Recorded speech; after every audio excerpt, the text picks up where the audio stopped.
Gas বিদ্যুতের সংকটে ব্যাহত হচ্ছে শিল্প কারখানার উৎপাদন, বাড়ছে খরচ। বছর ব্যবধানে অর্জিত হচ্ছে না কাঙ্ক্ষিত প্রবৃদ্ধিও, ফলে বিনিয়োগ কর্মসংস্থানে একরকম ভাটা দৃশ্যমান।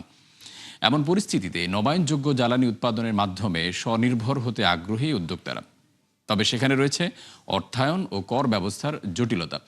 বিশেষজ্ঞরা বলছেন, উপযুক্ত নীতির মাধ্যমে সহায়তা নিশ্চিত করতে হবে সরকারকে। রাকিব হোসেনের রিপোর্ট, ছবি তুলেছেন আল মামুন। হেমায়তপুরের এসেন্সর footwear and leather products limited বছরে প্রায় $1.5 কোটি ব্যাগ, বেল্ট সহ চামড়া ও চামড়াজাত বিভিন্ন পণ্য রপ্তানি করছে। কিন্তু এই কর্মযজ্ঞকে বারবার থামিয়ে দিচ্ছে লোডশেডিং। ব্যবস্থাপনা পরিচালক জানান, প্রতিষ্ঠানটির উৎপাদন ব্যবস্থা পুরোপুরি বিদ্যুৎ নির্ভর। ফলে লোডশেডিংয়ের কারণে একদিকে ব্যাহত হচ্ছে উৎপাদন, অন্যদিকে জেনারেটর চালাতে গিয়ে বাড়ছে খরচ। নিরবচ্ছিন্ন বিদ্যুৎ না থাকলে আমাদের প্রোডাকশনের ক্ষতি হয় এবং আমাদের যে প্রোডাকশন টার্গেট থাকে সেই টার্গেট যদি আমরা অ্যাচিভ করতে না পারি, আমরা বাইরে শিপমেন্ট ডেট ধরতে পারি না।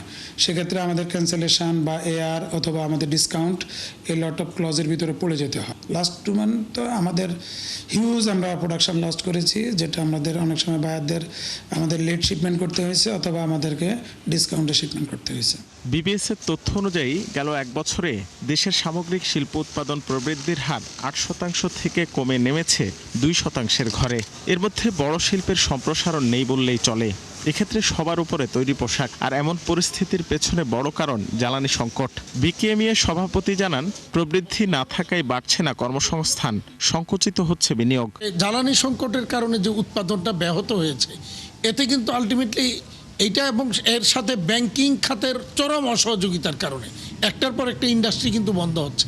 এর ফলে কি হচ্ছে, সরকার যেখানে 1 কোটি নতুন কর্মসংস্থানের কথা বলছেন, সেখানে উল্টা কর্মসংস্থান আরও হারিয়ে যাচ্ছে। পলিসি রিসার্চ ইনস্টিটিউটের চেয়ারম্যানের মতে, এভাবে উৎপাদন ক্ষতিগ্রস্ত হলে মূল্যস্ফীতি বেড়ে যাওয়ার শঙ্কা রয়েছে। এজন্য সরকারকে এগিয়ে আসতে হবে, স্বনির্ভর হতে হবে উদ্যোক্তাদের। এনার্জি সাপ্লাই যখন ডিসরাপশন হবে, এটা এক্সপোর্ট এবং ডোমেস্টিক প্রোডাকশন দুটোকেই এফেক্ট করছে। বর্তমানে তাই অবস্থা। সুতরাং সাপ্লাই যখন শক হয়, তখন তো মূল্যস্ফীতি, সেটা একটা কস্ট পুশ মূল্যস্ফীতি, মানে যেটা আমরা বলি কস্ট পুশ ইনফ্লেশন, সেটা বজায় থাকবে। আর আমাদের আগের ইনফ্লেশন ধাক্কাটা কিন্তু কস্ট পুশে সাপ্লাই শক থেকে আসছে।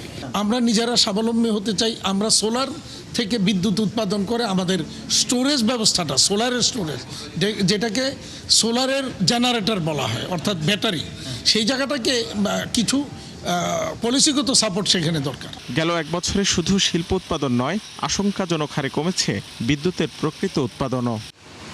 রপ্তানিমুখী শিল্প কারখানা বিনিয়োগ কর্মসংস্থানে যেমন ভূমিকা রাখছে, তেমনি পূরণ করছে বৈদেশিক মুদ্রার চাহিদা।